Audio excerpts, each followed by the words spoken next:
ଭୁବନେଶ୍ୱରର ନୂଆପଲ୍ଲୀ ସାଇଟ୍ ଦେଇ ଯାଉ ଯାଉ ଦେଖିଲି ନୂଆପଲ୍ଲୀ ଦୁର୍ଗା ମଣ୍ଡପ ପାଖରେ ବହୁତ ଭିଡ଼ ଜମିଛି। ଟିକେ ରହି ଜାଣିବାକୁ ପାଇଲି କେରଳାର କଥକଲି ଡ୍ୟାନ୍ସ ଷ୍ଟାଇଲରେ ଦୁର୍ଗା ପେଣ୍ଡାଲଟି ସଜାଯାଇଛି। ଭାବିଲି ମୁଁ ବି ଟିକେ ରହି ମନ ଭରି ଦେଖିନିଏ। ସତରେ ମାରା ଅତୀବ ଚମତ୍କାର ଢଙ୍ଗିରେ ଆଗାମୀ ଦଶହରା ପାଇଁ ଦୁର୍ଗା ମଣ୍ଡପଟି କଥକଲି ଷ୍ଟାଇଲରେ ସଜାଯାଇଛି। ତାହାର ଉଦାହରଣ ଆପଣମାନେ ଏହି ଭିଡ଼ିଓରେ ନିଶ୍ଚିନ୍ତ ଦେଖିପାରୁଥିବେ। ଝିପ୍ ଝିପ୍ ବର୍ଷା ସାଙ୍ଗକୁ ଚକମକ ଲାଇଟ୍ ଗାଡ଼ି ମଟରର କେ ବାହ ଭିତରେ ଦୁର୍ଗା ମଣ୍ଡପଟି ସମସ୍ତଙ୍କ ମନକୁ ଆକର୍ଷଣ କରୁଛି। ଦଣ୍ଡେ ରହି ଟିକେ ବୁଲିଯିବା।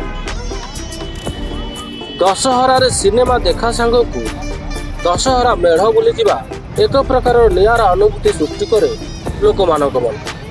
ଆରମ୍ଭ ହେଇକି ମେଢ଼ ବୁଲିବା, କିନ୍ତୁ ଏବେଠାରୁ ଅଖଚକ ଜାମ୍। ଯେଉଁଠି ଦେଖିବ ସେଇଠି ଜାମ୍ ଲାଗିଛି ଭୁବନେଶ୍ୱରରେ।